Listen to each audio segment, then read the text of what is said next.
Yo, this is WSoul13 bringing you Raid Shadow Legends. And today we're going to be talking about the fusion event Cybele. The hell you say it. But we're going to be looking at the fusion plans I proposed on Reddit, right? I gotta leave links on these videos, to my Reddit stuff, because really my Reddit stuff is kind of like the bulk of my content, honestly. And I'll probably do that soon-ish. I'll find a way. Anyways, first dungeon event, diver event is up. They're looking for 1800, 3200, 3250 for 2 rares. Alright, not bad, not bad. So we're doing the classic fusion, right, which is you have to put rares turn into epics, and then Fire Knight I think is up for the tournaments for right now. Then tomorrow we're gonna get Chap Chase, 2x Voids coming tomorrow, right? But for right now we have Fire Knight. And they're asking for 1800 points, a little bit steep for Fire Knight. Usually Fire Knight and Spiders are where people have the most trouble racking up the points. But you know, you hit stage 11, it's doable. So what are we looking at exactly here whenever we do a fusion event, right? So we're doing the regular fusion today. So we're looking at 4 rares right here, right? Candle Guard, Ashwalker, Hell Freak, Lumberer, which you will use to fuse 4 new epics, 4 new rares, 4 new epics. And you got Cornelia, and then Jorojin, Tolf the Maimed, and Magnar. All to fuse this lovely lady right here, Cybele. I like Cybele. I'm just gonna call her Cybele. And honestly, a little bit controversial, I guess, because a lot of content creators don't really like her. They think she's trash or whatever. And some people actually are thinking that she may have some niche things that she can do in the game. You know, me personally, she does have some interesting things, right? So let's not look at that. The first one is Revive on Death, 2-turn duration and 3-turn cooldown. So it looks like it's possible to tune her for clan boss. It's just that, you know, I'm just gonna wait for the bigger brains out there to figure that out. But I think it is possible, right? Just from a quick glance, right? So things that might complicate that is, one, her A1 does fill up her turn meter, so that could throw some things off. And then also I think this A3 does some kind of turn meter manipulation as well. But you know, if you can determine which champ I guess is going to be the lowest HP champ on your team and end up getting the turn meter boost or whatever, right?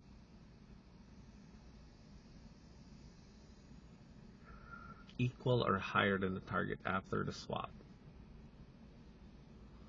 30% increase speed and block damage. Yeah. Whoever ends up having the lower HP will get the block damage.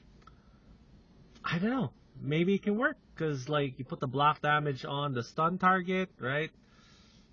But the swapping of the HP thing, I don't know. Maybe it messes up the stun targeting.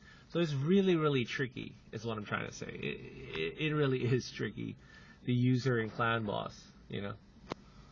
And as if unkillable isn't confusing the crap out of people already, right? So yeah, it is possible, maybe. I think someone could probably figure it out. Will it take a lot of work? Like, who's that other fusion champ we've had before that had a potential unkillable team? I think it's, let's see if I can remember. Yeah, before we go through the actual fusion plan, let's, you know, do some fluff stuff. But yeah, they did. I think Deadwood did a. Yep. So Deadwood did a unkillable team with this guy. Places block damage on allies with less than 30% HP. So I think you have to partner him with somebody else or something. But yeah, you can put the block damage on with the 30% HP. Really hard to get to. It's very finicky. So let's talk about the fusion plan. That's why you're here, right? You're here because you want me to talk about the fusion plan. So we are gonna talk fusion plan right now. Mother Cybele. What do we got? So she's gonna be running from August the 5th to August 22nd, which is, I don't know, 18 days, right? And to get her, you'll need 4 epics. So if you're gonna read my Reddit post, I already put my review of all the epics and the rares. So they're all niche. None of them are gonna be like slam dunk progression or like must have to beat a certain dungeon or whatever, or get to a certain part of the game. They're all very very niche, but still can do some stuff. So I think Jurojin does decreased attack on his A1. So that is a role that is unavailable to F2P low spenders without pulling a champ that does it. It's just the way it is, right? So there are some rares that can do it. Lots of epics that can do it, right? So this is just another one in the long list of epics that can do it. If you haven't pulled one yet, yeah, for sure. Maybe just him.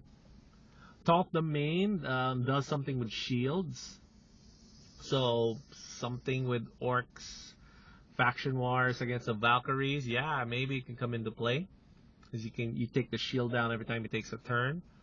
And then Magnar hits really hard, according to some of the content creator vids that I've seen.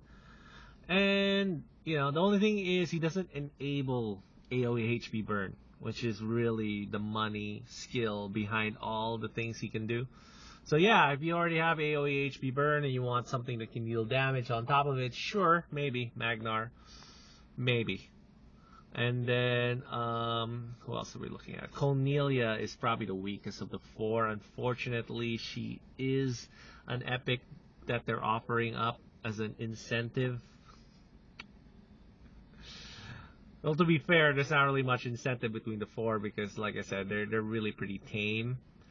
So let's take a look at the fusion plans I have. So plan 1 is you're just going to do all the events.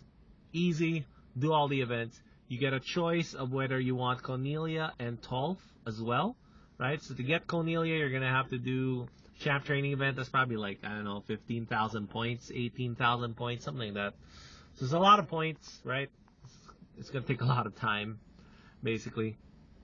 So method 1 will take the most time and effort, and we'll also need shards on top of it. So you're looking at somewhere between 2,000 to 3,000 points between Summon Rush and Champ Chase to finish all the events, get all the rares, and then you'll also have a shot at Cornelia and Talk the Maimed, right? If you want to pocket Talk the Maimed as well, you're going to have to budget around 4,000 to 5,000 points worth of shards. So when I say points, usually I mean divisible by sacred shards, right? So it's mystery shards first, the green shards. That's what you use first to get your points.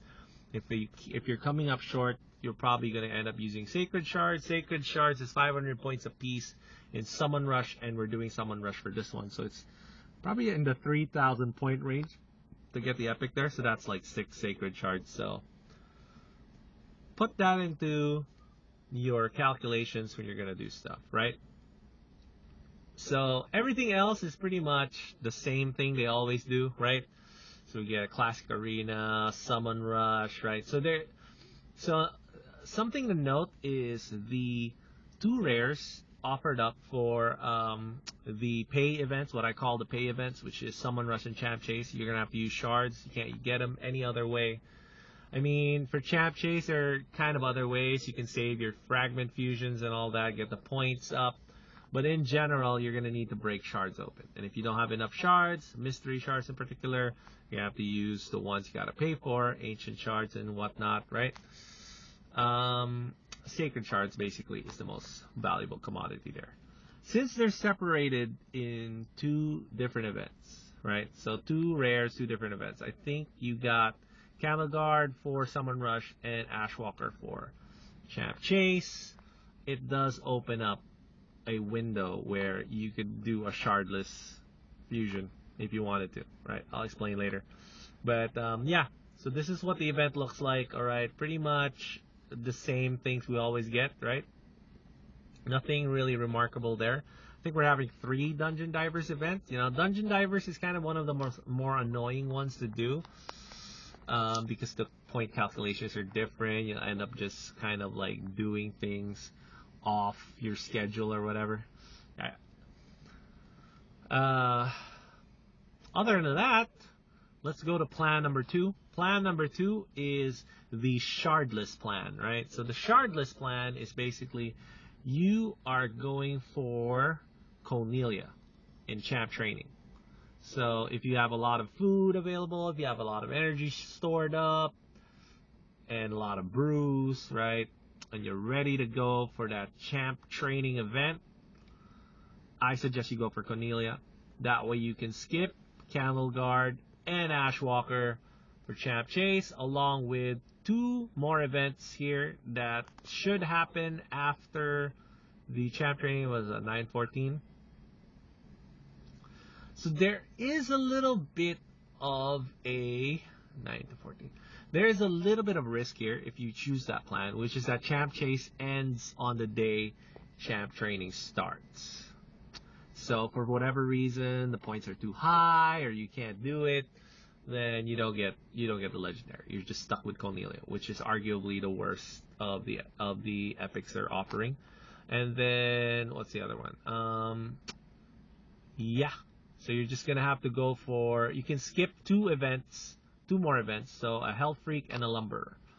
Skip one of the 2.